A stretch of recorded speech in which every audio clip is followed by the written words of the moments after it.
Hey guys, and welcome back. Sorry it's been a little while since you've heard from me.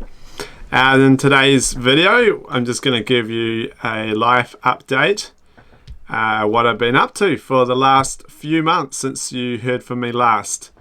First of all, I'd just like to say a huge thank you to you guys. One of my videos has got over 200,000 views now. And it's been super exciting. It's a really good goal to get to.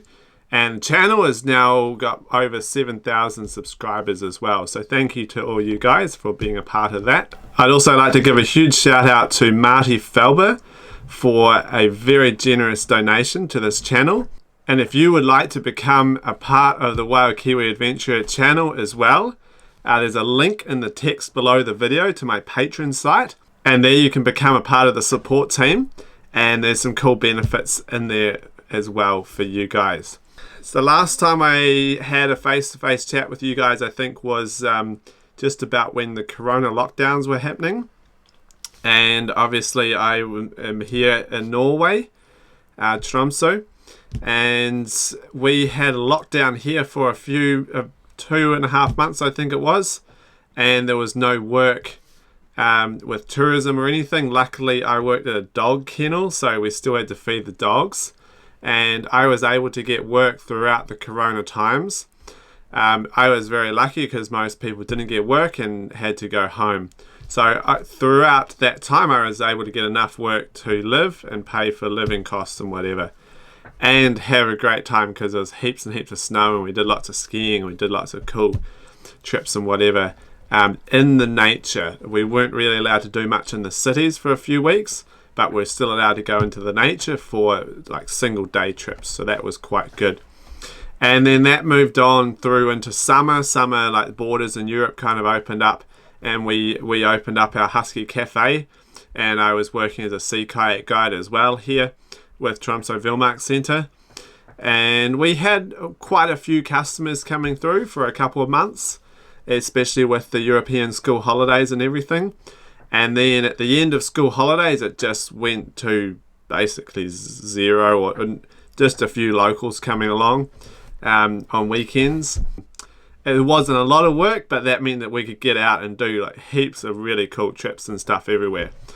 And so for fun in summer, we did so many things.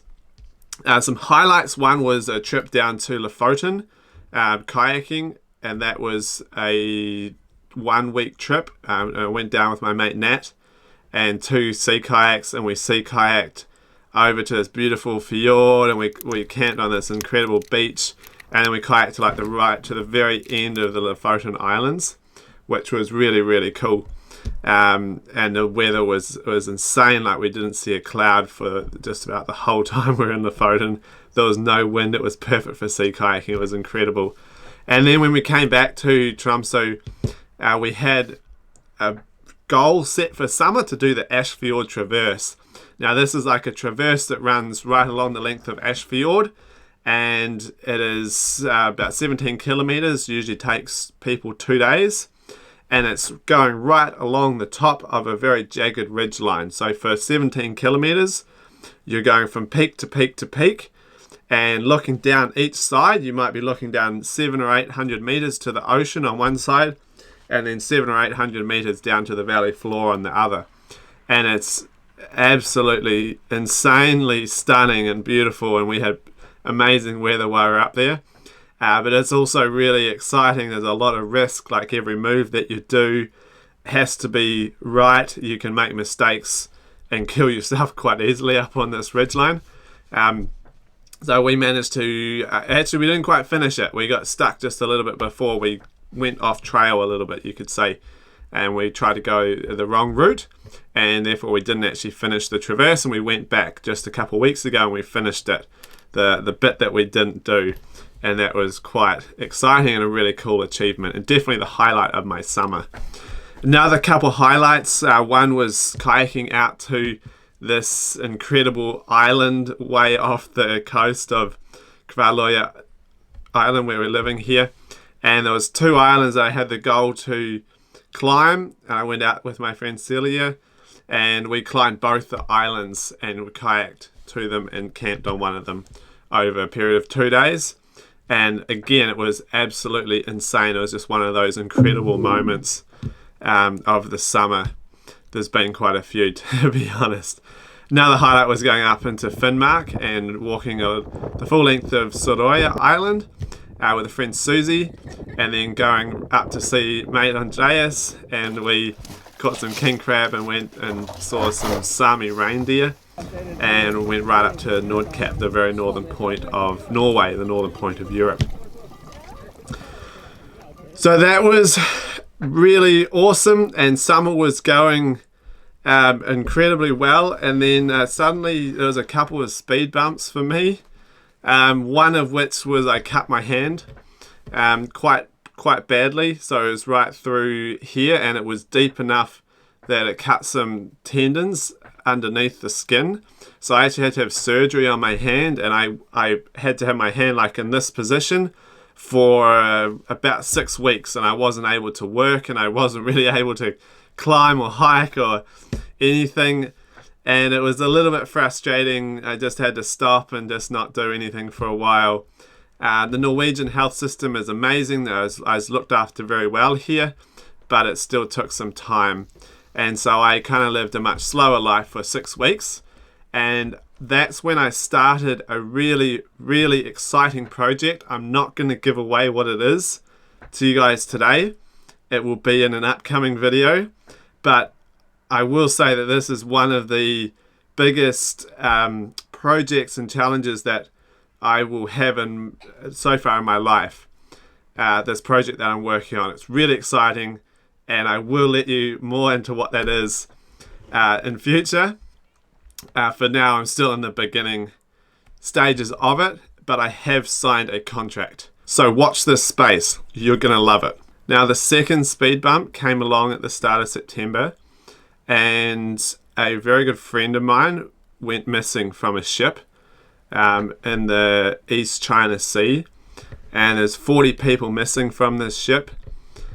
There's still a search in place looking for them. It's come up with some clues. It's been a month and a half now that my mate's been missing. And I'd just like to say a huge thank you to anyone who helped donate money to the search for the missing crew, the missing 40 men from the Gulf Livestock One. It's been a really difficult 6 weeks for his friends and family, and we still have our fingers crossed that he can be found alive. He's an incredibly adventurous guy, just like me. It hit home pretty close to me because it was more likely to be me missing on the ocean than him. And that combined with the cut hand, it just made me realize that life is really short and we have to make the most of everything. And I'm so much more focused now just to make the most of every moment in life, make it count, and get out and do as many things as possible. It might look like I've been doing that for the last few years, but hey, everyone can still do more things than they're currently doing, and that's my goal. At the end of September, I submitted a visa application. I'm still waiting for the decision, but hopefully I'm going to be able to stay in Norway for another 6 months, and that will allow me to work at Tromso Villmark Centre for winter. Same job as last year, a little bit more responsibility, and I'm absolutely looking forward to winter. I know this place really well now. I know a few people here. I've got all of the equipment, all of the toys that I need to go and just go crazy in the mountains here, and it's looking like it's going to be an epic winter. It's been really cool staying in Tromso in one place for so long, and this is actually the longest that I have ever stayed in one place since I left home when I was 17. I've been in Tromso for exactly 1 year now, and it's been incredible to watch the changes of the seasons. We started with winter. When I arrived, there was already snow on the ground, and within a week we had 1 meter of snow on the ground, which is incredible, and that snow never melted until June. 1st of June, we finally had no snow around our cabins and everything here. And so summer went from June, July, August, and in September, the snow started to come down on the mountains. I was not ready for winter yet. And then it disappeared again. I went to Lingen Alps and did a really cool glacier trip with my Kiwi friends that I've got over here. And then just a couple of days ago, the snow level has come all the way back down and we had the first snow on the ground here. So it's been really cool to watch the full change of the seasons, 360 degrees, 365 days. And yeah, that's the first time that I've done that in one place since I left home. And hey, there's advantages in staying in one place. At the same time, I'm a little bit disappointed that I did miss out on an incredible work itinerary throughout 2020 and then to April 2021. I was meant to go full length of Norway on an expedition ship and then to Svalbard, Iceland, Greenland and Canada before going to Antarctica and doing 11 trips down there. All of that was cancelled, and fingers crossed it will happen next year. We will see.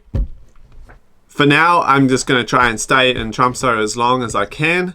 I'm going to continue working on this awesome project that I'm working on that I will tell you more about in another video.